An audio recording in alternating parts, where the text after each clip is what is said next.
Good morning. Today our topic of discussion is DNA structure and its organization.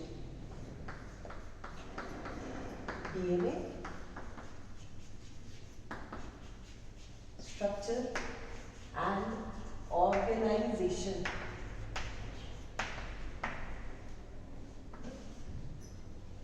DNA, which is deoxyribonucleic acid. अब ये कहाँ house रहता है, कहाँ पर ये सेल के अंदर रहता है? It is in the nucleus. तो हम सबसे पहले न्यूक्लियस का स्ट्रक्चर देखते हैं.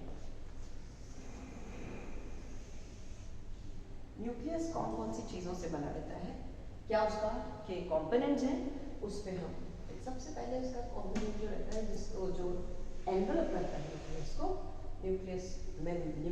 न्यूक्लियर एनवेलप कहलाता है न्यूक्लियर एनवेलप. ये जो मैं बना रही हूँ ये फॉस्फोलिपिड बाइलेयर है. इसमें एक आउटर लेयर रहती है, ये है न्यूक्लियर एनवेलप. ठीक है. इसी से जस्ट इनर मेम्ब्रेन से अटैच्ड एक थिन फिलामेंटस शीट रहती है, which is called nuclear lamina. Nuclear lamina. ठीक है. फिर ये जो अंदर जितना भी inside the nuclear envelope stuff है, which all the components are housed in the nucleus, is called, ये पूरी स्पेस न्यूक्लियोप्लाज्म कहलाता है. न्यूक्लियोप्लाज्म में क्या क्या आते हैं, क्या क्या कंपोनेंट्स आते हैं? न्यूक्लियोप्लाज्म में आते हैं सबसे पहले ये होता है न्यूक्लियोलस. एक स्ट्रक्चर है, डिटेल में just after short while discuss करेंगे. न्यूक्लियोलस है, ये क्रोमैटिन है अपना. These are all the structures जो कि उनको न्यूक्लियोप्लाज्म में पढ़ना है.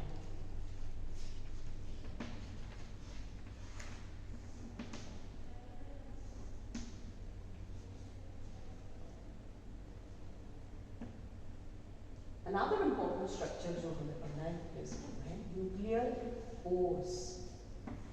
न्यूक्लियर पोर्स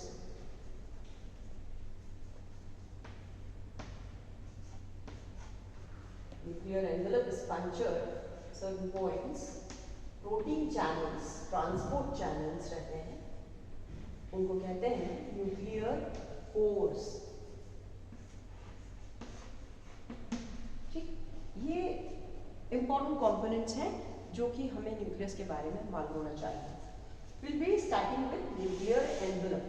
न्यूक्लियर एनवेलप एक ड्यूअल बाइलेयर्ड मेम्ब्रेन है. ये फॉस्फोलिपिड बाइलेयर से बनी हुई है. इसके दो कंपोनेंट्स हैं, एक आउटर लेयर और एक inner layer.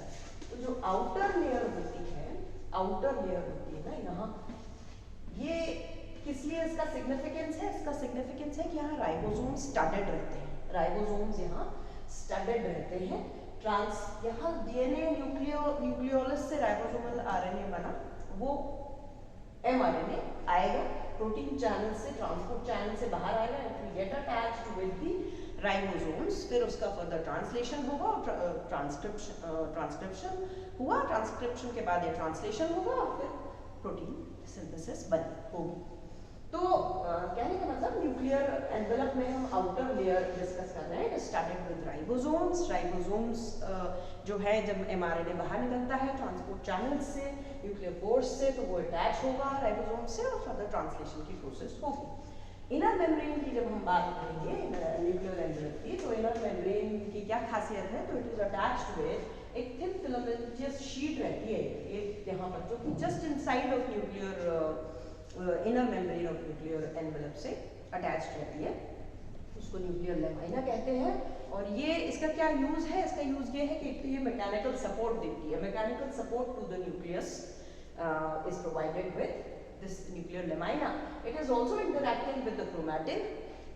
DNA replication process में ये chromatin से interact भी करता है nuclear lamina. The most important thing about nuclear lamina is कि उसमें it is composed of a very important protein, lamin, which is called lamin.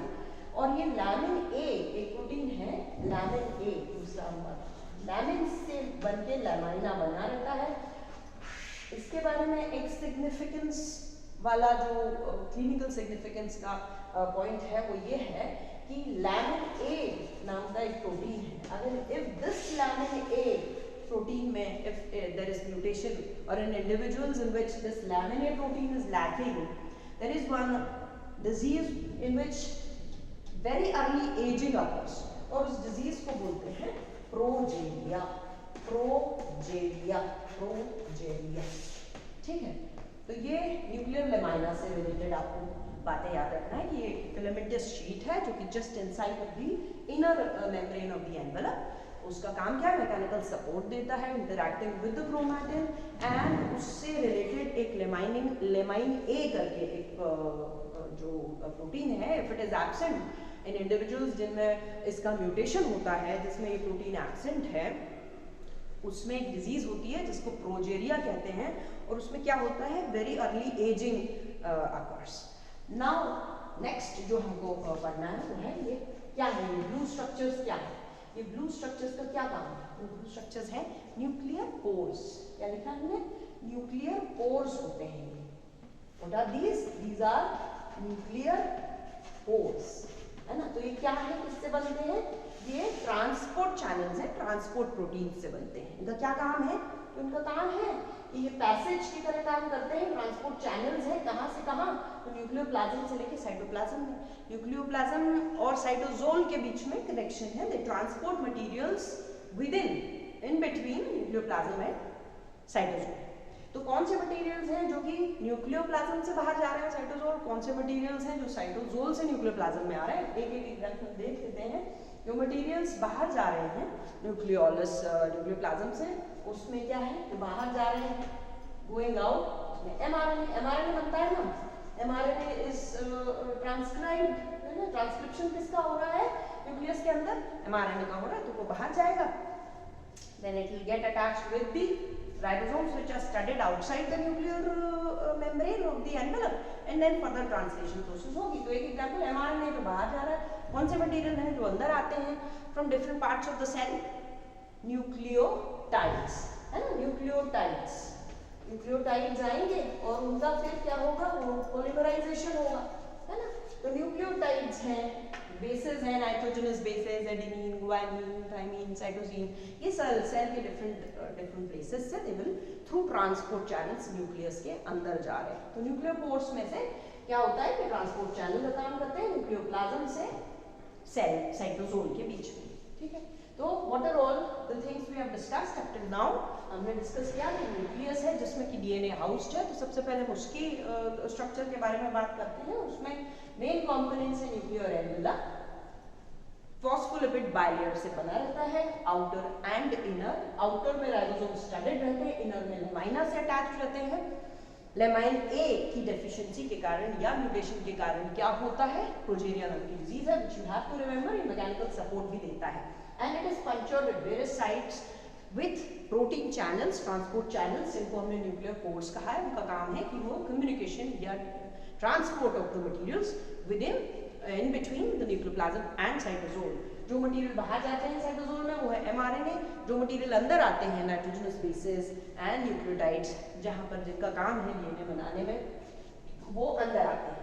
फिर हम बात करते हैं न्यूक्लियोप्लाज्म की. वो जो अंदर है न्यूक्लियस के, जो कि मेन है, जिसमें सारे न्यूक्लियर कंपोनेंट्स प्लेस्ड हैं, उसको न्यूक्लियोप्लाज्म कहते हैं.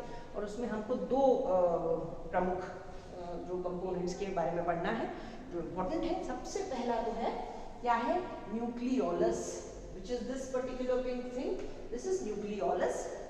इसको बोलते हैं न्यूक्लियोलस, है ना. अब इसकी क्या विशेषता है वो हम देखते हैं. और दूसरा जो इससे अटैच है वो है जेनेटिक मटेरियल जो कि सेल का रहता है, वो है क्रोमैटिन. क्रोमैटिन क्या है वो हम देख लेते हैं. क्रोमैटिन, ठीक है. तो now we are discussing about nucleolus and chromatin. Nucleoplasm के पार्ट्स, न्यूक्लियोप्लाज्म के पार्ट्स हम देखते हैं. प्लाज्म। अब इसके पार्ट्स में सबसे पहला पार्ट है, क्या है? न्यूक्लियोलस। न्यूक्लियोलस, न्यूक्लियोलस की क्या विशेषता है?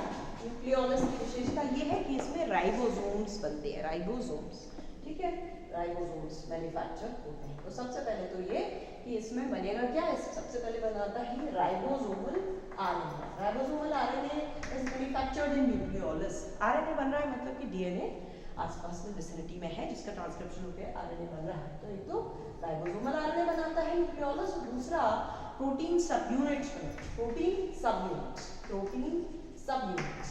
अब ये सब यूनिट्स जो है ये कुछ लार्ज होती है, कुछ लार्ज सब यूनिट्स हैं और कुछ स्मॉल सब यूनिट्स हैं। और ये सब यूनिट्स और राइबोसोमल आरएनए के कॉम्बिनेशन को, इन दोनों के कॉम्बिनेशन को क्या बोलते हैं? राइबोसोम। राइबोसोम। तो ये न्यूक्लियोलस के बारे में हमको क्या याद रखना है, क्या मैन्युफैक्चर होता है यहाँ पर? Ribosome, ribosomal RNA plus protein सब यूनिट्स, जो कि कनेक्टिवली कॉल्ड एज राइबोसोम। तो ये न्यूक्लियोलस के बारे में डिस्कस कर लिया। The another thing which we have to discuss in nucleoplasm is, क्या होता है ये? The genetic material the cell जो कि हाउस्ड है क्रोमैटिन। क्रोमैटिन क्या है? Chromatin actually is combination of what two important things. एक तो पहला थिंग है डीएनए, और जो दूसरा इंपॉर्टेंट कंपोनेंट है जो कि क्रोमैटिन बनाता है वो है हिस्टोन प्रोटीन। हिस्टोन प्रोटीन, ठीक है ना? तो दो चीजों से मिलकर क्रोमैटिन बनता है, डीएनए और हिस्टोन प्रोटीन। और इन दोनों का interaction of both these DNA and histone proteins is responsible for passing of the genetic material from one generation to another generation. इनका जितना इंटरेक्शन टाइट होगा उतना ज्यादा क्रोमैटिन कंडेंस होगा। किसी भी one very important thing is, cell divide होता है, रेप्लिकेशन होता है, तो उसको जेनेटिक मटेरियल को रेप्लिकेट करना है, pass on from one generation to another generation. और जेनेटिक मटेरियल को एक जनरेशन से दूसरे जनरेशन में पास होने के लिए उसका कंडेंस्ड होना बहुत जरूरी है, क्योंकि इट इज आपका chromatin is quite long. Chromatin की जो लेंथ है एक्चुअली होता क्या है कि जो जीनोम है वो किससे मिलके बना हुआ है?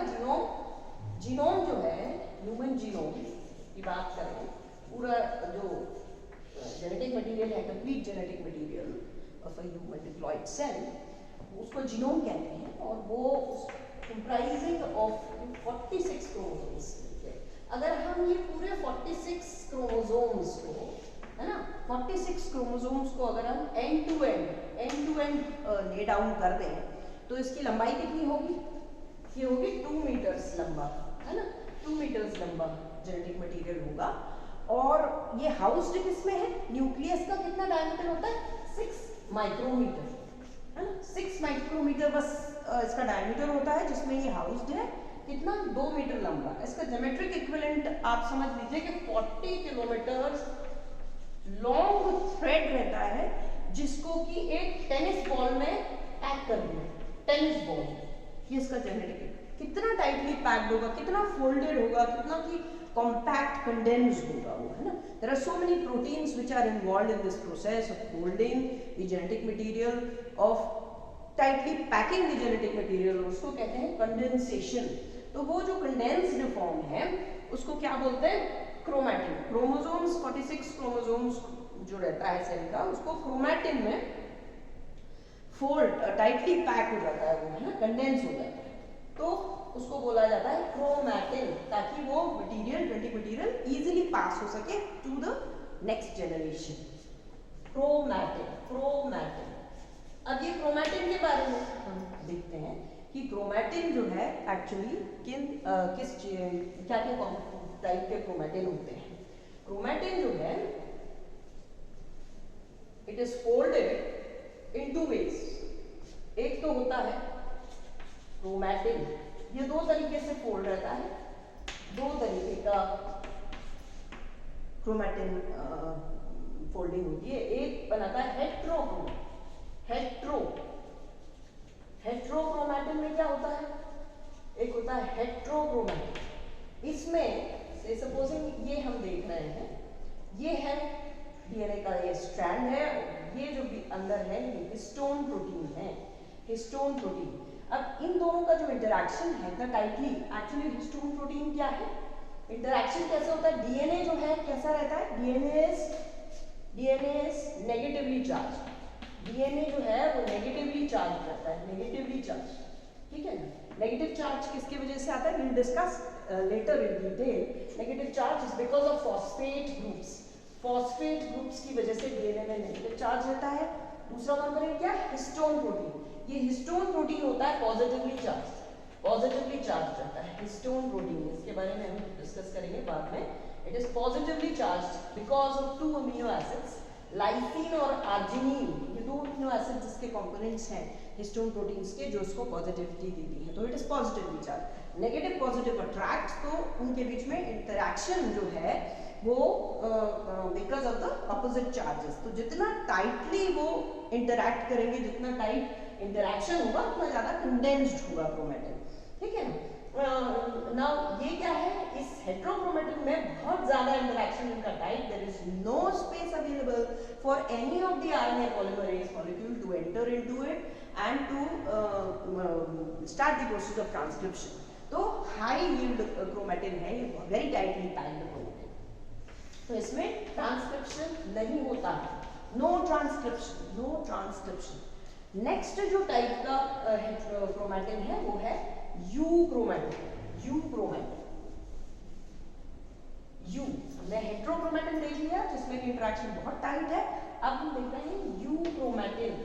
यू क्रोमैटिन में क्या होता है, इंटरेक्शन कैसा होता है, लैक्स, लैक्स इंटरेक्शन, जैसे ये ना, ये हिस्टोन प्रोटीन है और ये डीएनए जा रहा है, तो यू क्रोमैटिन टाइप के क्रोमैटिन में जो फोल्डिंग इस तरह से होती है, इस तरह से इंटरेक्शन होता है कि there is space left in between histone and DNA, lax होता है इंटरेक्शन उनका, और आरएनए पॉलीमरेज जो है can enter and it can start the process of transcription. तो इसमें यू क्रोमैटिन में ट्रांसक्रिप्शन पॉसिबल है, ट्रांसक्रिप्शन पॉसिबल, पॉसिबल, ठीक है।